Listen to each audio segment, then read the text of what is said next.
Hey, what you're looking at here is the inside of a Bachmann Consolidation 280.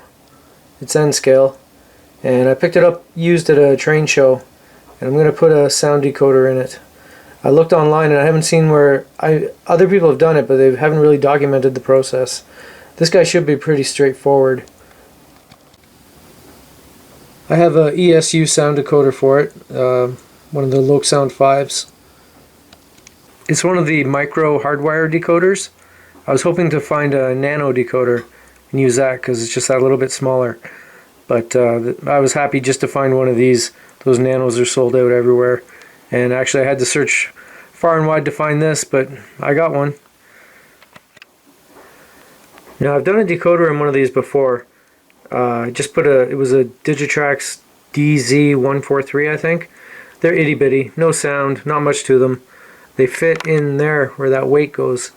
And I was hoping to do that with this. I thought I may have to cut a little bit of the frame, but it's just too big to do that. I don't want to lose that much weight. Although you can see a previous owner put a little weight there. At first I was going to pry it off, and I thought, no, that's probably pretty handy. So I'm going to paint it black, and to tell you the truth, I didn't notice it when I bought it. It was after I took the shell apart and was really looking at the mechanism when I realized, hey, there's an extra weight there. So yeah, I'm going to leave it, just paint it black and it'll blend right in. And yeah, I'm going to have to put the decoder and speaker in the tender. For this kind of work, one of these is absolutely invaluable. And I'd like to have better light. I keep telling myself I got to get a desk lamp for this desk, but I got a little light on here that actually doesn't do too bad. So that's how I get by. You take the trucks off, and there's a little wing there to keep the coal in the bunker, and I put pliers down into, or not pliers, I put tweezers down into this little slot, right there, right there, and it just pops off. Watch this. You watching? Are you focusing? Okay, we're focused. There we go. Took the screw out. That's all it holds the weight in. These things pick up power through the locomotive and the tender. So the locomotive doesn't have great contact. The tender is where most of it comes from, I think. But one of the places I like to come to as a reference is the Railwire. It's internet forum, and they've got a whole list of Loksound installations that members have done. So I like to come here and see what other people have done. And I've already studied this, but I just want to double check. Where Bachmann 280. This is an older one. This is from before the Loksound 5s. But this is what the fella did. Yeah, he got the Bachmann with the tender that already had electronics in it, I think. Maybe not. Yeah, he didn't even bother with the weight at all.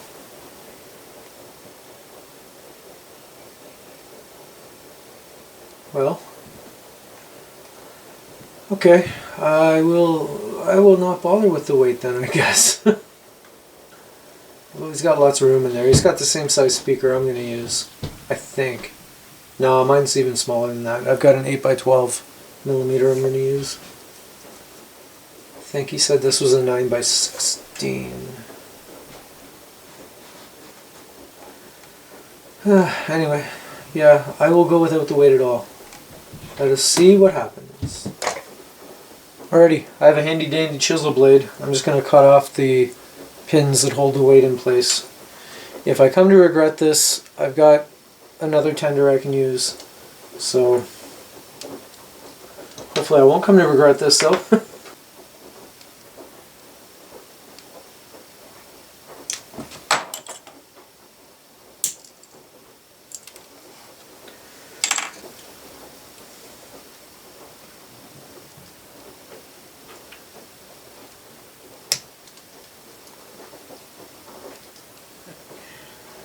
You can see here I'm starting to think about it. I'm starting to think this through for a second. Hope I don't need these to hold the trucks on. Or this one. Let me just see. Yep, maybe I do need that pin to hold the trucks on. Disaster averted.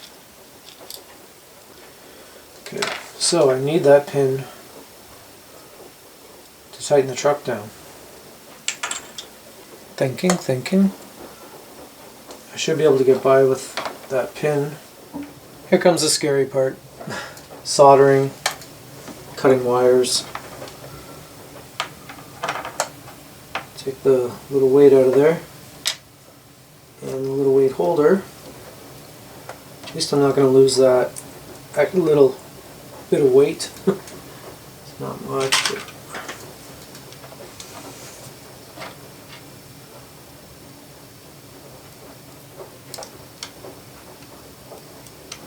But the wires are just stuck in here with a little clip. They go through a hole. They touch the frame here for the motor and the light.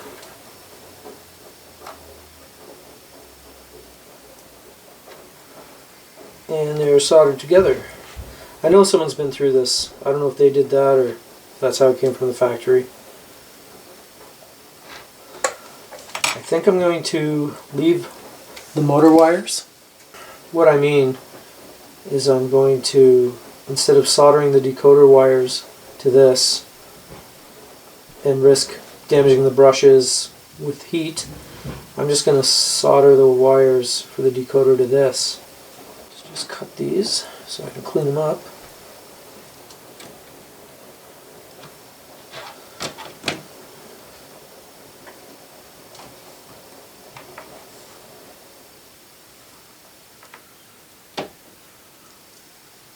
I'm not going to use the factory light board.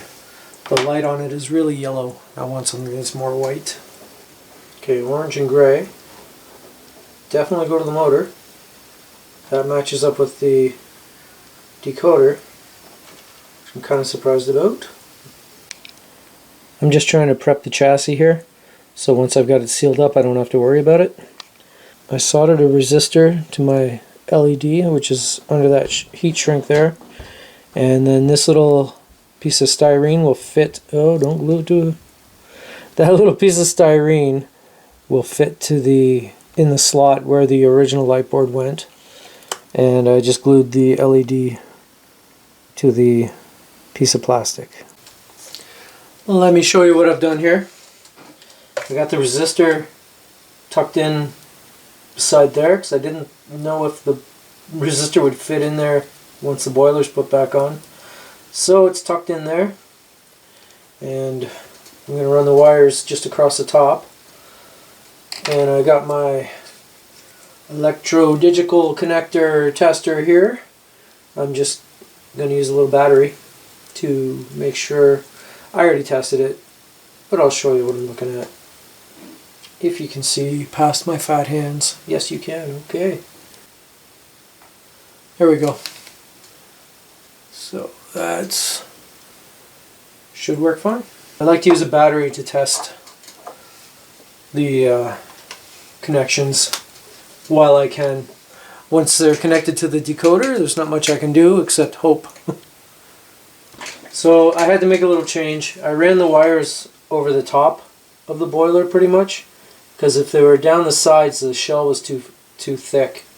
I didn't think of that. I was thinking it's a round boiler, there's going to be space on the sides, but no, it's plastic. So I ran the wires across the top. So hopefully we're still good. I already test fitted a little bit to make sure it goes down, and it went down better. I'm just not sure what I'm going to do about down here. So we'll see. Okay, I got the shell down over it. It all fit reasonably well. I'll show you what I did in a second. I just want to make sure the lights work, because if they don't, it's going to have to come apart again. Not very bright, but that could be the battery or my resistor, I don't know. I can live with it. And now the scarier part, let's see if this thing still runs on battery power. Just brought you back a little bit. See if it still runs without any noise or issues.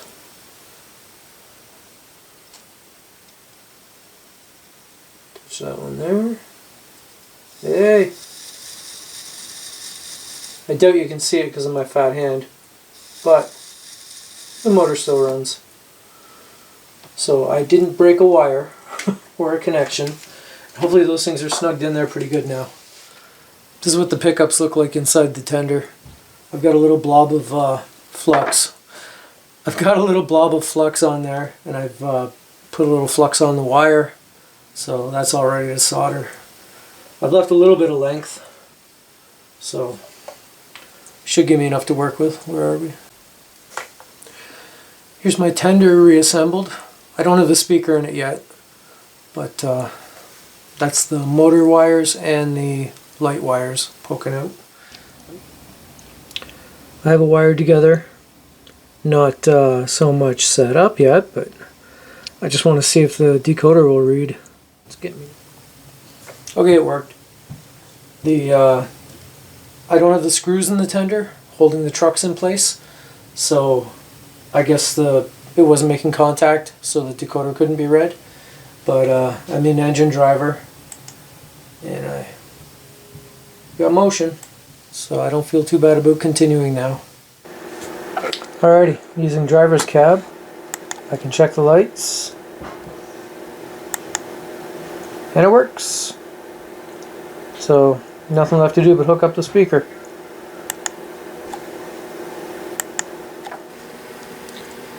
Okay, I took a little break for dinner, and while I was having dinner I set the Lok programmer to upload the sound file to this locomotive, and I just have to wire up the speaker and I should get some kind of sound out of it.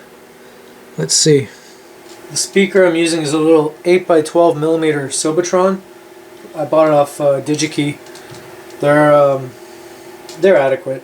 I don't know. I could probably fit something bigger in the tender, but this is all I've got right now. I need to replenish my stock, so I'll probably get some 9x16s for the larger spaces like this. I did have one and I used it on something else. So anyway, I'll have to build a enclosure for this, but for now I'm just gonna wire it up. I just want to hear it make sound. Before I go any further with the speaker, I was just thinking, why can't I put the weight in there? There's lots of room, especially at this end of the tender. The speaker is going to go over here above the decoder. So I cut down the weight. Where am I? So I cut down the weight to give myself a little bit more room for where the decoder and the speaker is going to go. The speaker is going to go into this gap here. So yeah, I think this will be good. And there's still a good amount of weight there, so. I don't know how well you can see this, but the other concern I had was binding of the wires basically when the train goes around a curve. But everything seems to move pretty freely in there, so hopefully it won't be a problem. If I have to, I'll use thinner wires. That gray and orange wire are fairly thick. They're the original Bachmann ones. So if I used ESU wire or the fine wire that my LEDs come with, it would be a lot more flexible. But if this works, I'm going to leave it like this. Okay, here's a moment of truth. Let's see what this will do. It's going to sound like crap because I don't have a baffle for the speaker yet, but let's just see if it all works out.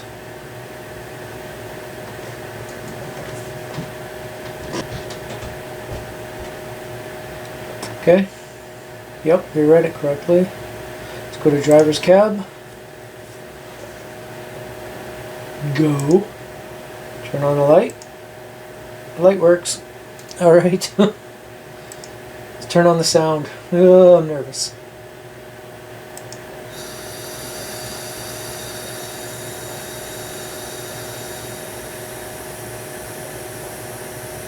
Oh, that's cool.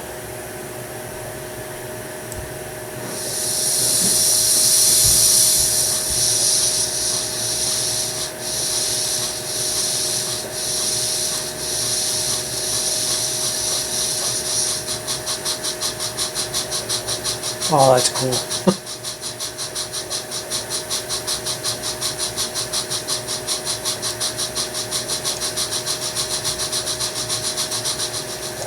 That's the coolest. Okay, I just got to figure out where to put this speaker now. There's my speaker box. Hope I didn't make it too big. The more volume the better, but yeah, there's a limit. There's a space limit. We'll see. See if I can get the top on the tender without squishing anything too bad. I think loosely, that's how I'm going to pack it all in.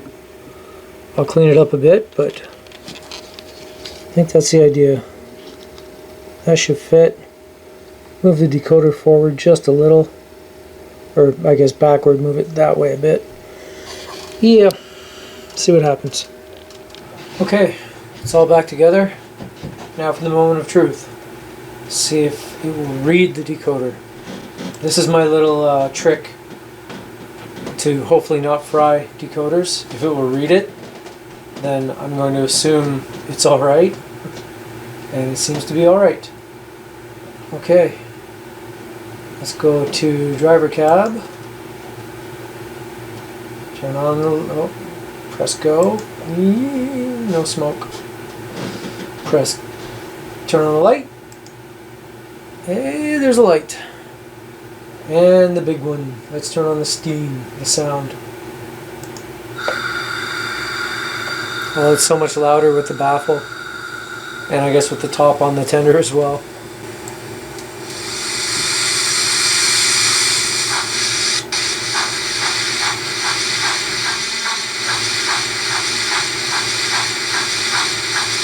Oh, isn't that the coolest?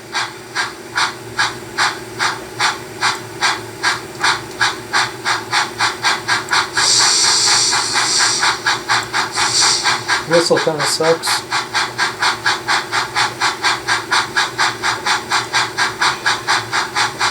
The bell is really quiet too. I can adjust the levels later. So there we go. I'm not quite finished with the detailing of it, but I'm going to declare the install finished. I'm happy with it. It sounds good. I still have to decal the tender. I think I'm going to letter it for Algoma Central, and I need to renumber it.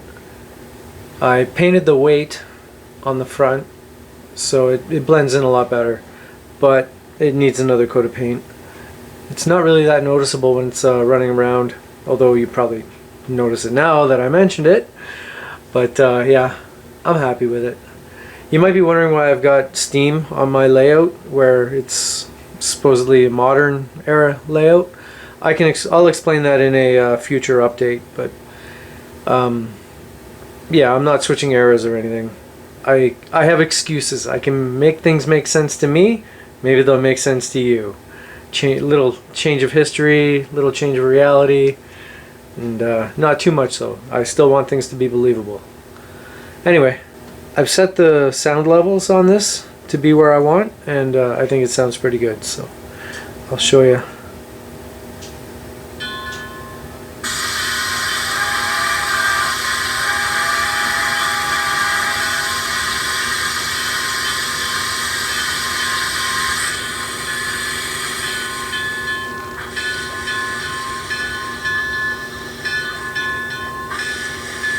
Remember, this is a Bachmann locomotive. When I first got into the hobby, Bachmann was, I don't want to say junk, but yeah, not that great. But this steamer's really good.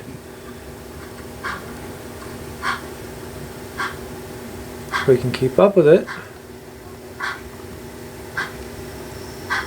Tighten up my tripod a little too tight.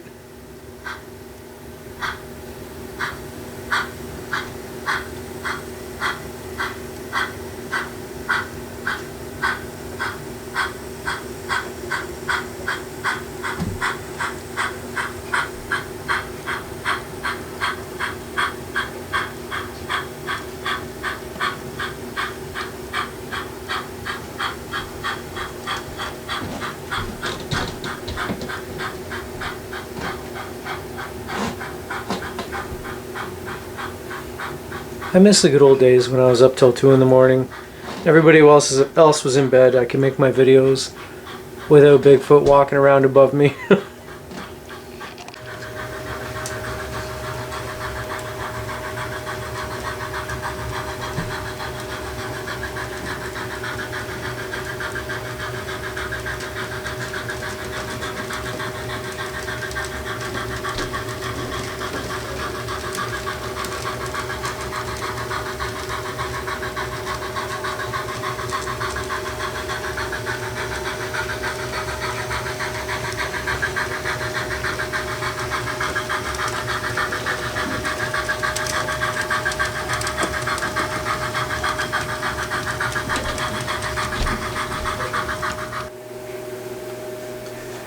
Anyway, that should do it for this video. Thanks for watching, and if you enjoyed what you saw, why don't you hit the subscribe button, and that way you can follow along with me as I build this layout. And yeah, I'll see you in the next one.